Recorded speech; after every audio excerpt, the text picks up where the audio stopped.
willing, we're going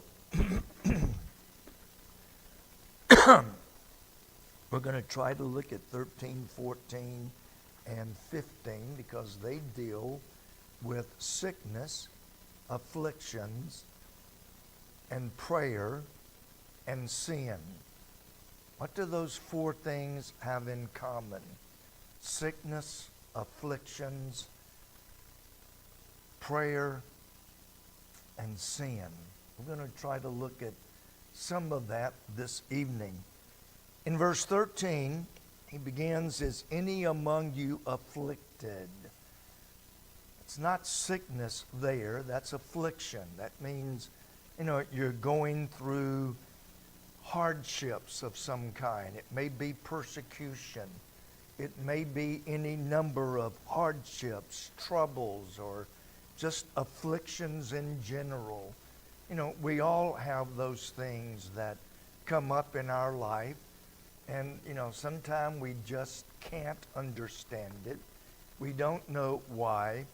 Maybe we're being persecuted. Maybe we are being tested. You either work on Sunday or you're fired, which Christian Law Association has had tremendous results with people that say you will work on Sunday as long as you've not been working for 10 years and then suddenly saying, I'm tired of working on Sunday. You don't have a leg to stand on.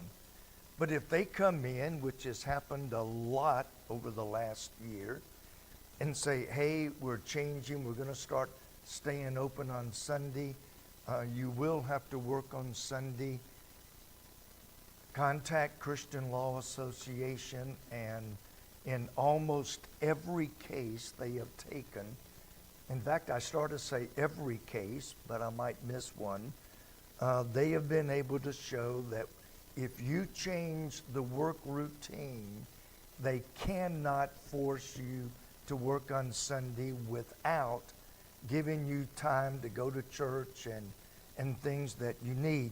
So these are afflictions. Maybe at work. Maybe you got a crummy neighbor. It could be any number of things. Hardships. You're just going through a really difficult time. If you're afflicted, let him pray. Now, I'll come back to that more. But then he said, if is any merry, let him sing praises. Under the afflictions, Romans 12:19, and I put the verses there because I know most of us won't look them up.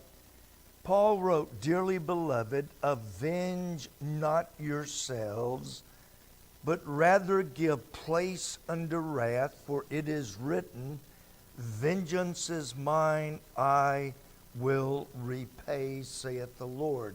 Very similar in Hebrews 10:30, we know him that hath said, vengeance belongeth to me, I will recompense, saith the Lord. And again, the Lord shall judge his people. So you're being persecuted. You're being afflicted.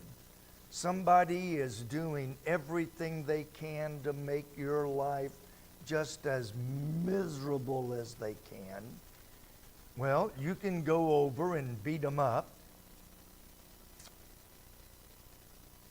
You could do like one person I read started dumping all of his garbage right on his side of the fence, but right up next to the property line, so it would just deliberately aggravate the guy. You can do that, but what's that do to your testimony? You go over and cuss him out because you don't like something. What's that do to your testimony as a Christian? If you're afflicted, pray, and God will take care of them. Maybe not immediately. I'm one of those, I like instant retribution. You didn't know that, did you? Sometimes God says, you pray without ceasing. We covered the other night. God will get even with them. You may not live to see it. I read a book that I've had it for a long time. Don't even remember where I got it. But when Brother Schultz was here, he saw the book. I keep it right in my recliner, thinking one of these days I'm going to get around to reading it. It's been there for a year, but I kept thinking one of these days. So Brother Schultz saw it, picked it up, and said, I know the publisher. I know him personally.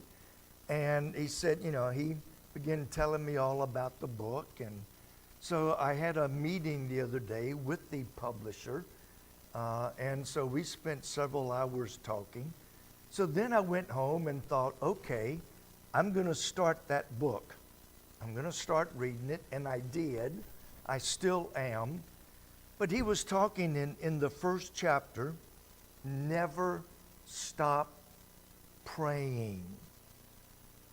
And the publishing, they take a lot of this one man, I forget his name, I think his last name is Bonds or something.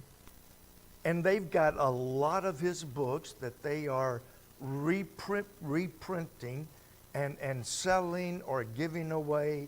They do a lot of Indian tribes. If you know Brother Niederländer, they're doing all of his Indian languages. So I started reading the first chapter, and the first chapter was never stop praying. And this gentleman, I think it was Bounds, but don't hold me to that. He was a old-timey Methodist preacher back in the early 1900s, late 1800s, early 1900s. Powerhouse, apparently, those that knew him. And he had a son and a daughter, and they were not saved. So Mr. Bounds prayed and prayed. He died. His sons and his daughter were still not saved. The guy that is putting the book together decided he wanted to look up the family, see if there were any survivors, and talk to them about some more books and different things. So he finally, after much research, found the son and daughter living pretty close to each other. He went to visit them, and he said, knowing and reading your dad, are you saved, son? The son bowed his head and said, no, I'm not. Daughter, are you saved? No, I'm not. Now, the son was 84 years old. The daughter was 82. The publisher went back several trips, made several trips, and he always talked to them about salvation. And he went back and did the same, nothing different. He explained salvation. And the son and daughter were saved at ages 85 and 83. And his point was, never stop praying. Their dad died many years ago. So God will avenge your enemies. He will. Maybe not in your lifetime. Maybe not in the way you would like to. But God, if you're being afflicted, pray and let God take care of it. I've learned God does a much better job than anything I could ever come up with. Now, moving on, if you're happy, sing. How many of you ever sing to yourself? Or you can sing to your, that's fine. I have discovered, and I don't know what to do about this, but I've done it a couple of times in the last 3 or 4 months. I'll be in Kroger's or someplace, and I start singing to myself. Next thing you know, I'm singing out loud, and it's like, ooh, ooh. Yeah, I think I'm still singing to myself. But when everybody turns around and starts looking at you, it's like, but if you're happy, sing. Sing. Music is got all kinds of, I have personally seen with my own eyes. I saw a man who was in a wheelchair, could not walk, could not stand up. When they started playing music, he got out of his wheelchair and was dancing all over the floor through music. Music can cheer you up. Music can depress you. But if you're happy, sing country music.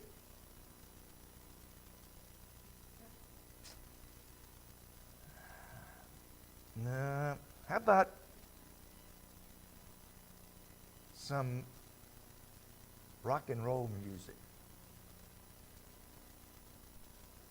You sing psalms.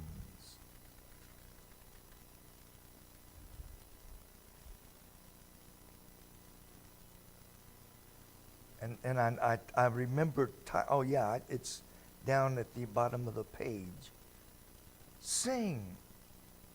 If you're happy, sing. Now, I don't recommend you go walking through Kroger singing out loud. I don't recommend that. But sing. If you're in your car and you're happy, sing. Now, it's been a couple months ago. I don't think I even told my wife. When I pull up to a traffic light, I always like to look and see, who's on either side of me. It may be somebody I know, and I want to wave. So I pull up at the red light right there on Hopeful Church Road where you turn off on Caton. Pulled up to that light, and I'm just singing up a storm. The windows are up. Nobody can hear me. And I look over, and there's these 3 teenage girls, and they're looking at me, laughing their head off. And it's like, hi, and just kept right on singing. They're not going to kill my joy. I'm not going to allow them to kill my joy because they think it's funny for an old man to be singing to himself. If you're merry, sing.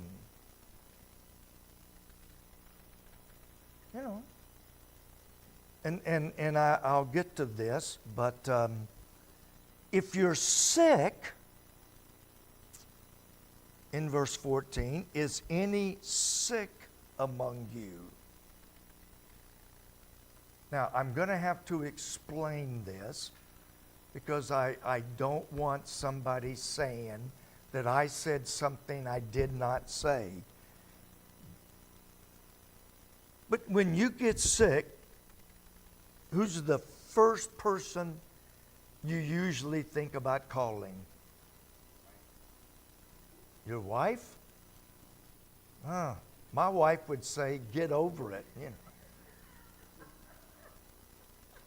Other than your spouse, what's one person you think about calling very early on when you're sick? Who? Your mom. What is it with you people? Doctor, thank you. Yeah. Well, you don't have everything wrong with you that I've got wrong with me. Anything with me could be fatal, so I have to be careful. But we think about calling our wife. We think about calling our mom. I'd love to call my mom, but my phone line my long distance doesn't reach heaven, so I can't quite call her. But if you're sick, call the elders of the church.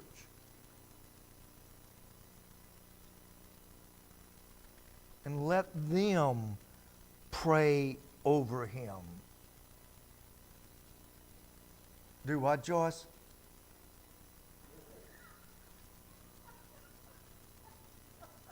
What'd she say, Don? Normally it would be the pastor, deacons. You know, in our church, since we don't have deacons, it could just be 2 or 3 men from church that you know are spiritual and walking in the things of God. But you call people from church, they come over and they pray. Now, if you're having a heart attack, you might want to call 911 before the elders get there. It's been proven that CPR or the defibrillator can save your life. The success is very high if you get to it in the first few minutes. Same thing with the stroke. If you can get a baby aspirin or something down them, you know, that preferably you get an injection of. But yeah, you can save a lot of lives. But if you've got something that is non-life threatening, you know, the night I had the bleeding on the spine, I would not have been in much of a mood to call anybody from church because I was in so much pain. I was yelling at Kathy. I was yelling at everybody, anybody that got in my way. I was in so much pain that I really wished I could die. If I had called you and you came, you would have saw me at my worst. But if I'm sick,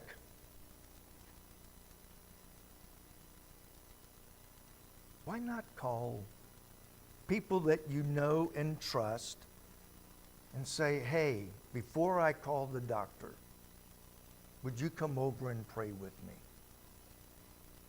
I can remember in my early ministry, you went to the hospital to visit somebody, there was no question. You didn't ask. It was automatically assumed, and it was taken for granted. There were almost no exceptions. So you go to the hospital, somebody's sick, you have prayer before you leave. That was as natural as breathing. Well, I've been asked, please, I appreciate it, but don't waste your breath praying for me. It's like, okay, that's fine, I won't. Any member, if I come, we're going to have prayer. But there have been instances where it's like, don't waste your breath, we don't want your prayers. I have been run out of a room. I went in, said I'm pastor at whatever church I was pastor, and immediately, get out, I don't want religion, I don't like religion, I hate preachers, get out. I left, obviously. But in many cases, if I'm in the hospital and you want to come visit and you want to have prayer, absolutely, I will not be upset. But we should notify the church, hey, pray for me. I'm sick, I've got this. Spread the prayer chain.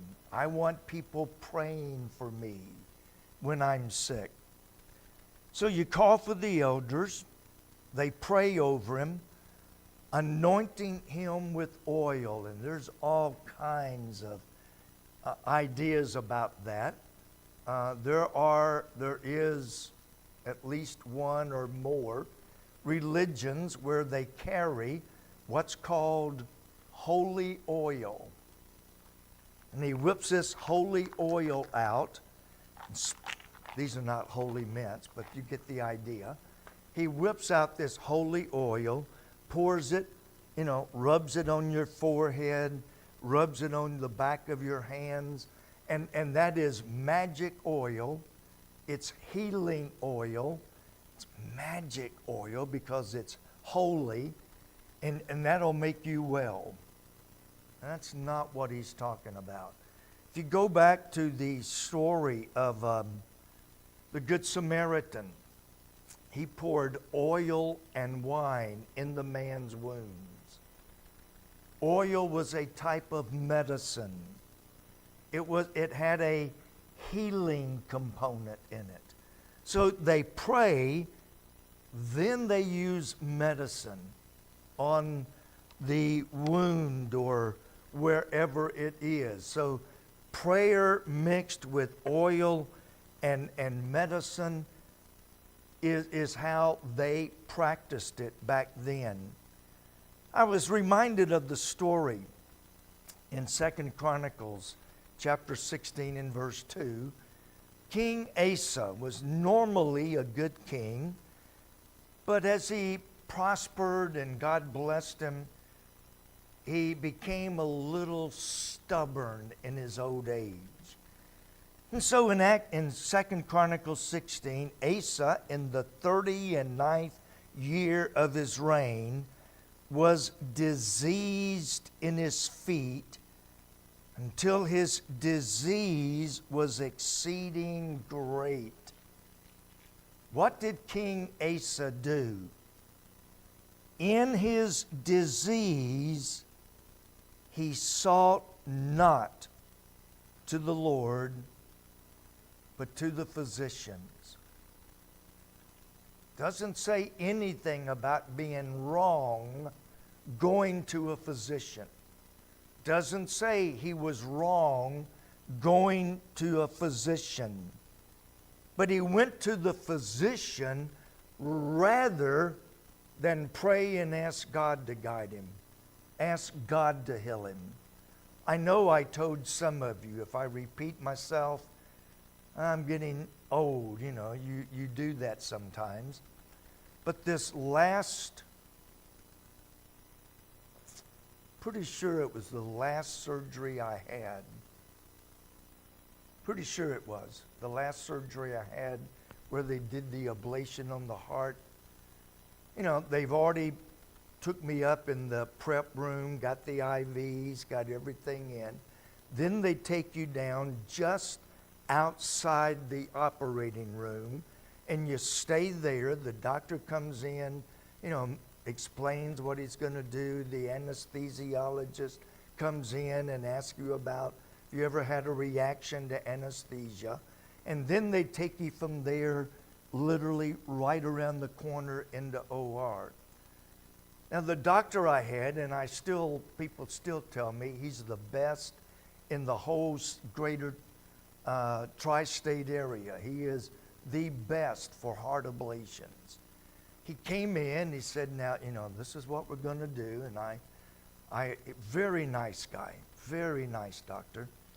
I said, Doc, just to make sure we're on the same page, from everything I've heard, you are the best doctor in the whole tri-state area. I said, but I want you to understand my health is not in your hands. God will be the one to bring me through this. God will be the one that makes the surgery successful. God will be the one that heals me. He will use your hands, but understand it's not you that's going to get me through and ultimately, hopefully, heal me. He agreed completely. Yes, you go to the doctor, but you also go to the doctor understanding they're still practicing medicine. Most of you already knew that, don't you? They practice medicine. Well, what about singing to yourself? Ephesians 5:19, speaking to yourselves in psalms, the Old Testament book of Psalms, which the book of Psalms is or was the Jewish hymn book. They sang those songs. They didn't just read them, they sang them. So you speak to yourself in psalms. Hymns are songs that have a completely biblical Christian viewpoint, and then spiritual songs. And there it is in the very next line. Well, making melody in your heart to the Lord.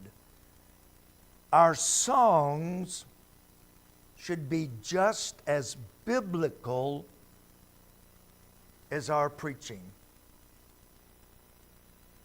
That's why it's been years ago, we had a whole, several months going through our songbook, looking at different songs, and it's like, okay, what's wrong with this song? It contradicts the Bible. Should we be singing a song that contradicts the Bible? Singing should be psalms, hymns pointing to Jesus Christ, and then spiritual songs that lift us up spiritually and care, and that type of thing. We should not sing anything that you would object to if I preached it in the pulpit. Now, I listen to a lot of gospel, or can't really call it gospel, a lot of religious music on TV. And I won't try to sing any of the songs, but the only thing I could figure out that made them religious is they threw the name of Jesus in behind an old long black train, I listened to it, and since we record it, I could back up and listen to it again. And there was absolutely nothing biblical about that song. But it mentioned Jesus. It used the name of Jesus. It mentioned God. No, we're to sing psalms, hymns, spiritual singing.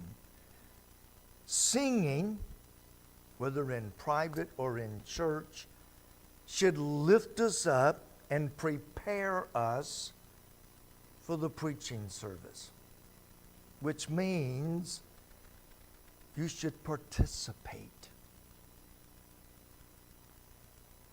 Casey has an excellent voice, and I mean that from the very depths of my heart.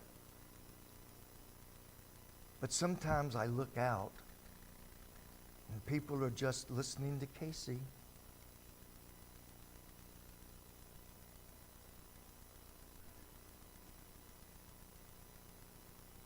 You should be singing. You should be lifting up and lifting yourself up to prepare for the message. Call the elders. I understand some people do not want people from church coming to visit when they are sick. If I am throwing up or worse, I'd just as soon you not come see me with diarrhea or vomit or whatever. I'd just as soon you not see me in that condition. So I understand there may be times when you just really would rather nobody see you. I can understand that. Been there, done that. But when we do visit, how many times have we ever gone to visit someone at home or in the hospital and said, I have to ask you a question. Is there anything in your life that you know of, any sin that is unconfessed, for which God may be chastening you? I don't think I have ever heard a preacher, deacon, or anyone else ever go to someone's home that's sick and say, is there any possibility that you are here because you have sin in your life? Wonder what would happen if we did. Be interesting, wouldn't it? The elders are to pray for healing, absolutely. they also used medicine, just as the Good Samaritan. Now, verse 15, the prayer of faith shall save the sick, and the Lord shall raise him up, and if he have committed sins, they shall be forgiven him. I understand there are some people, there are some people I would never, ever, never, never, ever, never, ever, never, ever confess my sin to, because it would be all over Kentucky, Indiana, Ohio, Texas, Mississippi, California, Alaska, before I could get my shoes on. If somebody calls you and says, hey, I need to talk. Now, I am bound by law, but if somebody talks to you, you don't repeat it to nobody. I don't even tell my wife most things. Is it because I can't trust her? No. I want that person to know that when they talk to me, it will go absolutely no farther. When we moved up to Ohio, there was another preacher, actually was saved, called to preach, ordained in our church, and then he was pastoring a church out in the country. He and I became very good friends when I was up there. But not long after we moved up there, he called and said, hey, I know you're new. How about I pick you up, take you around Dayton, around the general area, show you where all the hospitals are so you'll know how to get there. And so he picked me up. We drove around Dayton, visited every hospital just so that I would know where the hospitals were. Then we stopped and got a big thing of ice cream. During that driving, he said, can I trust you not to repeat something? I said, sure. He said, you can't repeat this. I said, okay. He told me something. I don't know, a couple of weeks later, he was over at the house talking, and he brought up what he had told me. And my wife sits there, whoa. What are you talking about? He looked at me and he said, you didn't tell your wife? I assumed every preacher tells their wife. I said, you told me to tell nobody. Nobody means nobody. He told me later, he said, that day, I knew I could trust you with anything, and it would never go any farther. That was a test to see if I could keep a secret or not. Doctors are great tools, but they're tools. We pray because we know that God is the great physician. He does work through people. If I want a house built, God's going to be the one to build the house, but he's going to use carpenters and plumbers and electricians to be his vessels to build the house. It's not, okay, I'm going to pray and the house is just going to poof. The 2x4 is going to come to the 2x4, kind of like the dry bones in Ezekiel.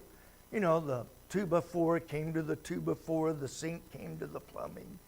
No, God uses people. God uses doctors. But we should start with prayer, because a doctor can only do what God permits him to do.